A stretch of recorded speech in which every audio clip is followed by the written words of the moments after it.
Merci Sarah, mesdames, messieurs, bonsoir. La politique et l'économie au menu. Ce soir, nous recevons le coordonnateur de Manko Wattu Sénégal, Mamadou Lamine Diallo. Bonsoir. Bonsoir Mamadou Ibra Kane. Un groupe de députés de l'opposition, dont vous, vient de déposer un recours auprès du Conseil constitutionnel contre l'augmentation du nombre de députés à 165. Pourquoi? Merci beaucoup. Il n'est pas encore fin janvier, je peux toujours encore vous présenter mes meilleurs vœux. Effectivement, 16 députés. Il faut 15 pour déposer un recours devant le Conseil constitutionnel. L'ont fait hier contre le projet de loi qui modifie le code électoral, qui effectivement amène le nombre de députés à 165. Nous étions contre l'augmentation du nombre de députés, nous l'avons toujours dit.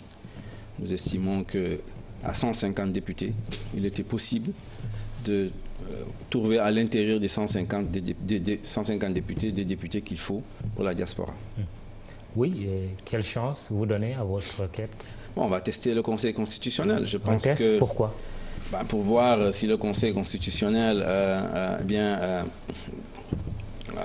nous pensons que nous avons un point important dans la mesure où il y a une rupture d'égalité entre les députés de l'intérieur et les députés de l'extérieur.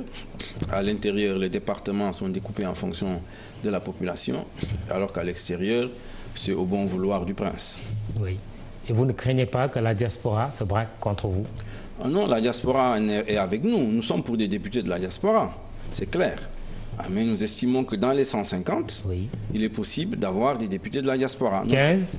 Notre proposition était... En réalité, nous discutions... Le chiffre qui avait été avancé par le président de la République lorsqu'on l'a rencontré, il parlait de 10. Oui. On discutait autour de 10.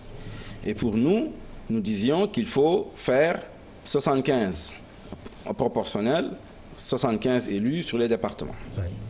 Et une discussion s'est engagée. Et par la suite, on a appris avec tout le monde que le président avait décidé de passer à 165. Et nous estimons que c'était suffisamment grave pour nous pour faire un recours devant le Conseil constitutionnel. Certains observateurs ne manquent pas de relever que si votre requête obtenait gain de cause, qu'on pourrait assister à un report des élections législatives. Vous le craignez aussi? Je ne vois pas pourquoi. Je ne vois pas, dans la mesure où si notre recours est accepté, le gouvernement va reprendre sa copie, est obligé à ce moment-là de discuter avec l'opposition pour qu'on ait un accord sur le nombre de députés et effectivement le nombre de députés affectés à la diaspora, un accord sur les départements. Parce que c'est de cela dont il est question. Le découpage des départements est tout à fait arbitraire. L'Europe est découpée en deux. Même dans un département, on dit lorsqu'un pays a 45 000 électeurs, eh bien ce pays-là a droit à 2 députés. Manifestement, c'est la France qui est visée. Donc on fait une loi très clairement pour viser des objectifs politiciens. Taillé sur mesure? Absolument.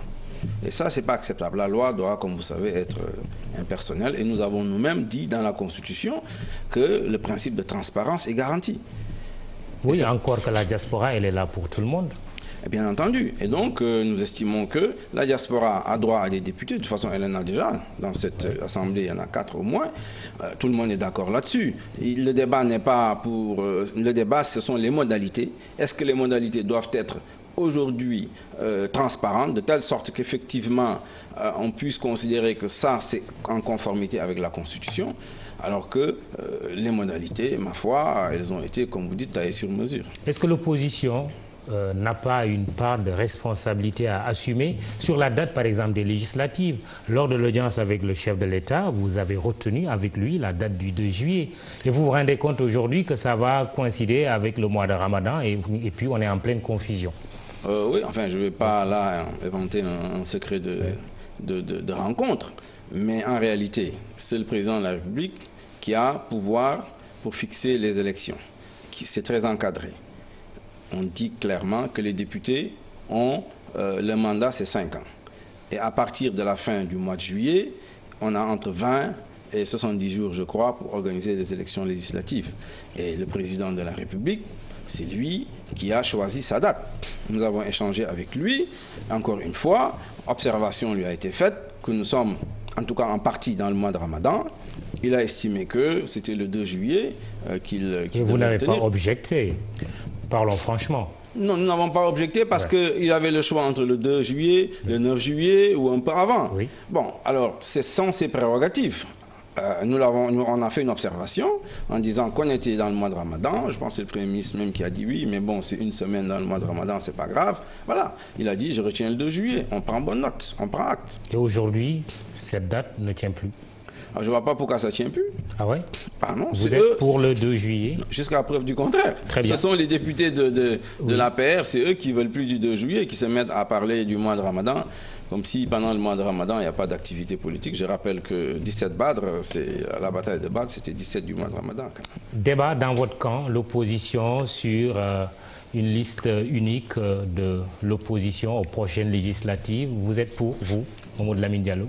Alors, beaucoup de leaders, effectivement, dans Manko, souhaitent qu'il y ait une liste unique.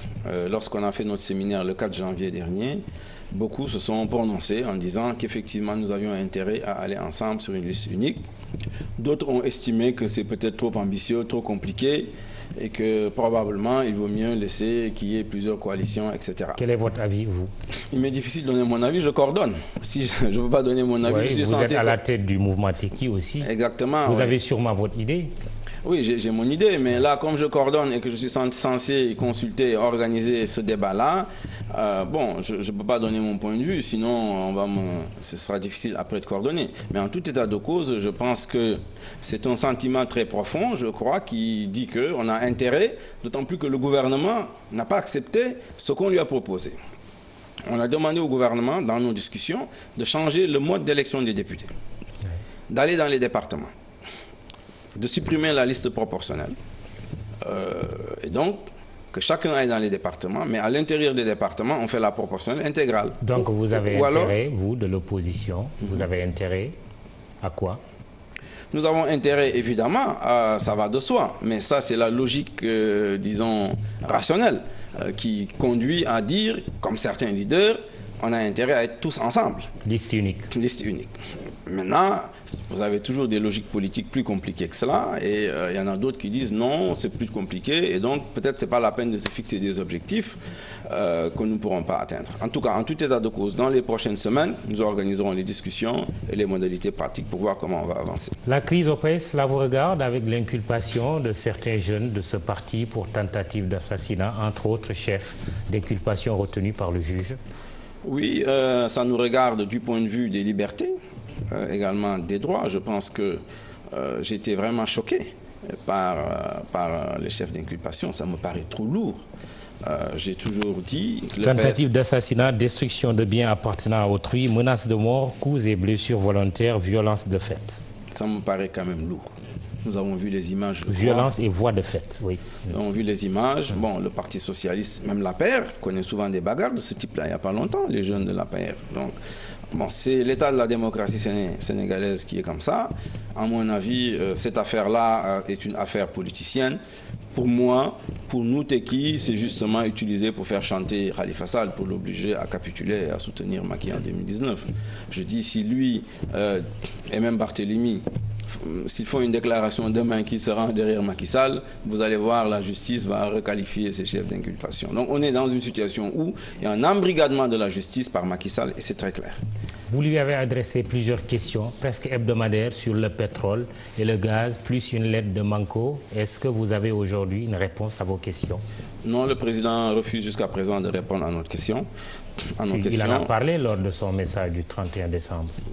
Bon, le président dit que si c'est le COS-Gaz, la réponse, non. Les questions que nous lui avons posées, elles sont très précises. Et sont liées à est-ce qu'il était au courant de ce mandat qui a été donné à son frère le 23 mai 2012. Est-ce qu'il savait que le décret de juin 2012 où on dit que la société PetroAsia avait les capacités financières et techniques, c'est du faux, n'est-ce pas? Pourquoi les droits de préemption du Sénégal, il ne les exerce pas? Comment on se retrouve aujourd'hui avec une nébuleuse Timis Corporation avec des sociétés en poupée russe qui contrôlent 30% de notre gaz? Eh bien, Mamadou, voilà les questions que nous posons au président de la République et il va y répondre. Je ne vois pas comment il peut échapper à ça. Et pourquoi? mais parce que c'est lui qui est le président de la République, c'est lui, je rappelle que dans sa constitution, les ressources naturelles appartiennent au peuple sénégalais. Il a parlé de transparence et de bonne gouvernance dans la gestion de ces ressources naturelles. À un moment donné ou à un autre, je pense qu'il sera obligé de répondre à ces questions, d'autant plus que, par son attitude, nous sommes obligés aujourd'hui d'aller en justice aux États-Unis. Et c'est pas... Vous avez annoncé plusieurs fois cela, on n'a rien vu après. Ah non, non, non. Là, nos avocats, lorsque nous l'avions annoncé la première fois, ils ont contre-attaqué en disant qu'ils avaient porté plainte contre nous. Donc, nous avons révisé notre stratégie juridique. Nos avocats ont fait ce qu'il fallait faire. Et je pense que, bon, c'est dommage qu'on en arrive là, que les États-Unis se mêlent de cette affaire-là. Mais bon, c'est à cause de lui. Vous alertez aussi sur l'endettement du Sénégal, mais pour le moment, quand même, on est loin du plafond de 70% au sein de l'UEMOA. Pourquoi une inquiétude comme ça? Parce que il n'y a pas de quoi fouetter le chat, non? D'abord, Mamoudou, oui. Mamoudou, c'est le président qui a invité à des débats économiques. C'est pourquoi je lui pose des questions tous les mardis. Et je vais continuer. J'en suis à la 24e. Et là, le ministre Amadouba dit toujours « j'ai pas atteint le plafond des 70%. » Mais ce plafond-là, moi je fais partie de ceux qui ont rédigé ça, qui ont calculé. Je sais ça mieux que lui. C'est pour la dette concessionnelle. Ce n'était pas fait à l'époque pour emprunter à 6 ou 7% sur les marchés. Donc aujourd'hui, la dette sénégalaise, elle est extrêmement lourde, d'autant plus que lui-même, il ne met pas là-dedans la dette chinoise, il ne met pas là-dedans les garanties que nous octroyons dans le cadre des PPP ou des offres spontanées. Mais vous êtes d'accord avec lui qu'on est encore à 62% du PIB? Mais ça ne veut rien dire, ce chiffre-là. Parce que ces 62%, par rapport à une norme de 70%, où c'est la dette, elle est concessionnelle. C'est les termes de la dette, ce sont des termes concessionnels. Aujourd'hui, avec ces 62%, il est loin de là. C'est pourquoi je lui fais le calcul pour rappeler ça, que chaque famille sénégalaise, nous sommes 1 500 000 familles, eh bien c'est l'équivalent de 370 000 francs CFA par an qu'on paye aujourd'hui. Et c'est énorme. C'est ça, il ne peut pas le nier. C'est extrêmement lourd aujourd'hui. Et à mon avis, en plus, on utilise l'argent. Mais la dette, c'est aussi un instrument. Si c'est pour investir dans des projets utiles, il faut investir. Ça ne pose pas problème, non? Non. D'abord, il faut investir dans des projets dont la rentabilité est au moins supérieure au taux de croissance économique réel. C'est ça le principe de base.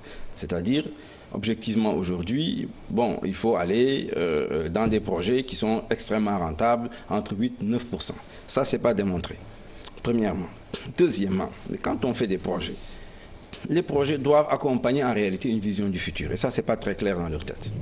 Dernière chose, Maud Lamine Diallo, la Gambie, êtes-vous en phase avec le président Macky Sall qui pense que Yaya Jammeh doit partir? Il a perdu les élections. Enfin, en phase avec lui, je ne sais pas, parce qu'avec lui, on ne sait pas, il change de position comme de chemise.